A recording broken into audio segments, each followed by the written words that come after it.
So now HSCL Himadri speciality chemical limited. अब देखिए बहुत बड़ी गिरावट हमें देखने को मिली है इंटरडे की बेसिस पर, और अगर आप देखें तो 5% के आसपास की क्लोजिंग हमें देखने को मिली है डाउन साइड में। लेकिन यहाँ पर हम देख रहे थे कि स्टॉक जो है वो 300 रुपए कहीं ना कहीं जाने के लिए तैयार था, क्योंकि कंफर्ट आ गई थी वैल्यूएशंस के अंदर। लेकिन उसका एकदम उल्टा ही यहाँ पर देखने को मिला है, बिल्कुल इंपॉर्टेंट लेवल ब्रीच करके ये स्टॉक डाउन चला गया। और क्या यहाँ पर एक गिरावट जो है ना वो बढ़ने वाली है। तो अगर आप देखेंगे तो सिर्फ HSCL के अंदर गिरावट नहीं है। अब मार्केट देखिए, मार्केट में 1.5% के आसपास की गिरावट के साथ क्लोजिंग हुई है।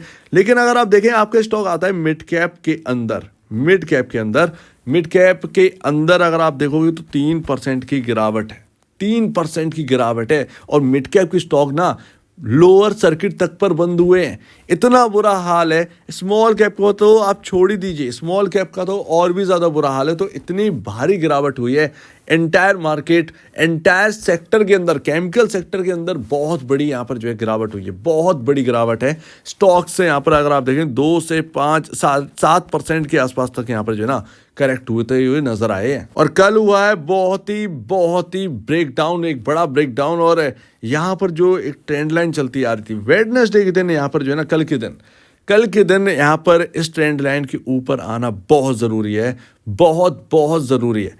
आप इंपॉर्टेंट लेवल के आसपास है 245.95। ये गिरावट आखिरकार हुई क्यों है, ये सबसे बड़ी बात है। देखिए काफी दिनों से मैं आपसे कह रहा हूं कि 263 बहुत इंपॉर्टेंट लेवल, 263 के ऊपर हम टिक पा रहे नहीं, टिक पा रहे। 5-6 बार हो गया, 5-6 बार रिजल्ट्स के अच्छे आने के बाद भी स्टॉक ऊपर क्लोज नहीं हुआ। अच्छी खबर आई उसके बाद कि भैया यहाँ पर बिरला टायर को जो है एक्विजिशन के लिए हाँ मिल गई है, मंजूरी मिल गई है, उसके बाद स्टॉक चला। लेकिन क्लोजिंग कहाँ हुई? 263 के नीचे। आप पूछ भी रहे थे कि 263 ये क्लोज नहीं हो पा रहा ऊपर, इसके ऊपर निकल नहीं पा रहा, इसका मतलब क्या है? मतलब मैंने आपको बताया था, मैं फिर बता देता हूँ। 263 या किसी स्टॉक के अंदर जब कोई एक लेवल जो है वो निकलता नहीं है, वहां से आती है गिरावट। जी हाँ, जब कोई लेवल के ऊपर सेलिंग आ रही है, बार बार सेलिंग आ रही है, 3-4 बार हो गया है, तो उसका एक सिंपल सी बात है कि वो डाउनसाइड के लिए तैयार। एक उसे गिरावट यहाँ पर जो है ना कहीं देखनी है। स्टॉक जो है उस लेवल को नहीं निकाल पा रहा है, और अगर उसके ऊपर क्लोजिंग मिल जाती है तो बहुत हाईली पॉजिटिव रहता है।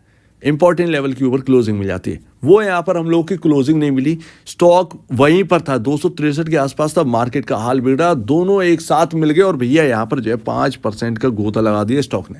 ये हुआ है। लेकिन क्या और डाउनसाइड बाकी है? हाँ, कल के दिन पता चलेगा, वेडनेसडे के दिन पता चलेगा कि क्या और डाउनसाइड यहाँ पर ओपन हो रही है। फिलहाल अगर आप देखेंगे तो इतनी बड़ी गिरावट है कि इंडस्ट्री पी आप जो 33 के ऊपर देखते थे वो 31.99 पर आ गया। एंटायर केमिकल सेक्टर में गिरावट है। इक्का दुक्का स्टॉक है, वो भी बहुत ही छोटे मामूली स्टॉक्स हैं जिनके अंदर एक उछाल आया है, लेकिन पूरा सेक्टर एकदम बुरी हालत में। और सिर्फ यही नहीं, हर जगह अगर आप देखोगे मार्केट के अंदर सेलिंग आई है। इस सेलिंग के बारे में मैंने आपको बहुत पहले बताया था, मार्केट आउटलुक में बहुत पहले बता दिया था, जब कोई उस पर ध्यान ही नहीं दे रहा था, मार्केट 20,000 के ऊपर था। मैंने आपसे कहा था कि बॉन्ड देखिए यहाँ पर आपको बेच लेना चाहिए। ये HSCL में मैं बिकवाली की राय क्यों दे रहा था कि इतनी तेजी हो गई, या बाकी स्टॉक्स में इतनी तेजी हो गई, मैं हमेशा कहता था कि कुछ आपको बुक कर लेना चाहिए। अभी भी मैं ये कह रहा हूँ कि अगर आपने मेरी बात सुनकर 30% अगर बुक कर लिया होगा ना, 20-30% हायर साइड, आप सबसे सही जगह पर बैठे हैं। कोई प्रॉब्लम नहीं, स्टॉक में कोई प्रॉब्लम नहीं है, लेकिन आपको मार्केट के साथ तो चलना पड़ेगा। कब तक आप मार्केट के साथ नहीं चलेंगे? क्या स्टॉक के अंदर तेजी ही बनी रहेगी? ये एक सबसे बड़ी बात है, ये समझना बहुत बड़ी बात है। 33.11 का पी रेशियो, आप बहुत ज़्यादा महंगे नहीं है। फिलहाल अगर आप देखें इस वक्त इस हिसाब से 31.99 के पी रेशियो के हिसाब से, तो वो बहुत बड़ा यहाँ पर जो है ना, कोई एक ऐसा नहीं है कि आप कंफर्ट जोन से बाहर निकले, कंफर्टेबल जोन में ही है। लेकिन मार्केट का हाल भी तो देखना होगा। मार्केट अगर आपको जवाब नहीं देगा तो, और सेलिंग आएगी तो वो आप रोक नहीं पाओगे, सिंपल है। इसीलिए हमें हमेशा तैयार रहना चाहिए। जब हमने एक अच्छा खासा एक अपसाइड नोट कर लिया तो हमें थोड़ा सा बुक करने में क्या हर्ज है। 70% पोजीशन तो बाकी है, उससे मैं प्ले करूंगा। ये एक सोच होनी चाहिए इन्वेस्टर्स की। और हुआ क्या, केमिकल सेक्टर के अंदर लीडर्स डाउन साइड पकड़े हैं। क्या हुआ है? SRF देखिए 2.70, इनका वेटेज बहुत ज़्यादा है, बहुत ज़्यादा वेटेज है। फिडलाइट 1% डाउन, SRF 2-2.5% के आसपास से, उससे भी ज़्यादा डाउन है। अगर आप देखेंगे तो यहाँ पर बाकी स्टॉक्स भी बहुत ज़्यादा डाउन है। दीपक नाइट्रेट देख लो, कुछ भी उठा के देख लीजिए, हर एक स्पेशल है केमिकल सेक्टर के अंदर, सबके अंदर गिरावट है। इनके पी रेशियो देखिए कहाँ पर है।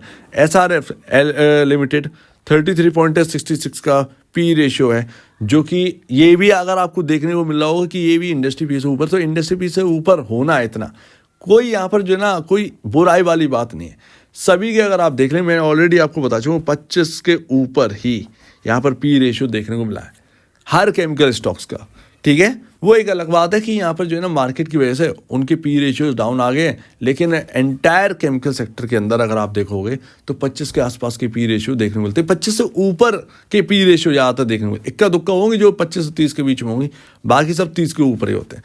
तो हम भी उधर ही हैं, हम भी कोई बहुत ज़्यादा यहाँ पर जो है ना उनसे अलग नहीं है, और हम भी एक ठीक कंफर्टेबल जोन में। तो टेंशन मत लीजिए, लेकिन हाँ मार्केट की टेंशन तो है, इसमें कोई शक की बात नहीं है।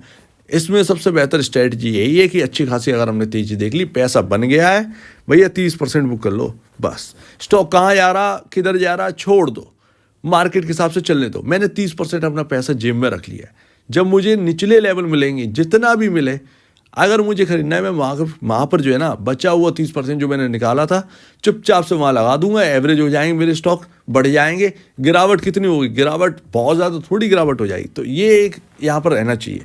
लेकिन फिर भी यहाँ पर एक बड़ी डाउनसाइड ना लग नहीं रहा है कि ओपन होगी। और अगर आप प्राइस टू बुक वैल्यू देखेंगे तो आप जो है ना वो 4.50 के बुक वैल्यू पर चल रहे हो, यानी कि अपने बुक वैल्यू से 4.5 गुना ऊपर काम कर रहे हैं। बाकी अगर आप देखेंगे 6 टाइम ऊपर वर्क कर रहा है, सोलार इंडस्ट्री 16.65 टाइम ऊपर वर्क कर रहा है, गुजरात फ्लोरो यहाँ पर जो है 5.17 टाइम ऊपर वर्क कर रहा है।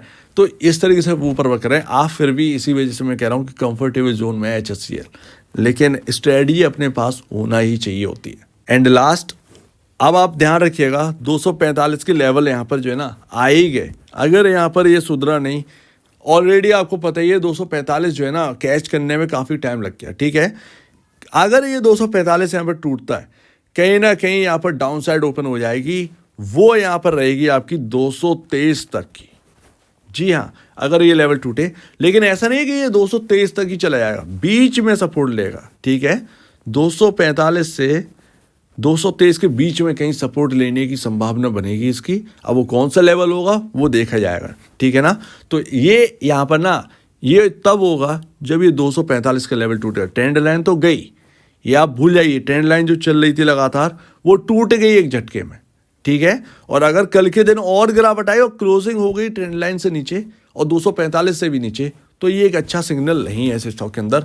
तो ये यहाँ पर प्रॉब्लम है। तो जिसे भी बाई करना है, नए न्यू बायर है स्टॉक का, या किसी को अगर एवरेज भी करना है, भैया यहाँ पर कल का सिनेरियो देखिए, उसके बाद यहाँ पर डिसाइड करिएगा। क्योंकि मार्केट के अंदर ना निफ्टी का अगर 200 का लेवल टूट गया 19,200, तो निफ्टी गया, निफ्टी जाएगा 19,000 के नीचे, फिर डाउन साइड ओपन हो जाए। क्योंकि निफ्टी के अंदर सेम टू सेम HFCL जैसा हाल है। HFCL जो है ना वो 263 का लेवल क्रॉस नहीं कर पा रहा था। निफ्टी जो है वो 200 के ऊपर सपोर्ट बनाया था काफ़ी बार, 3-4 बार वहां पर आकर घूम चुका है, ठीक है ना। तो अगर वो टूटेगा तो मार्केट गया, और मार्केट में प्रेशर बनेगा तो मिड कैप और स्मॉल कैप में भी प्रेशर बनेगा, और मिड कैप स्मॉल कैप में प्रेशर बनेगा, एंटायर सेक्टर के अंदर प्रेशर बन जाएगा। तो वो आप ध्यान रखिएगा।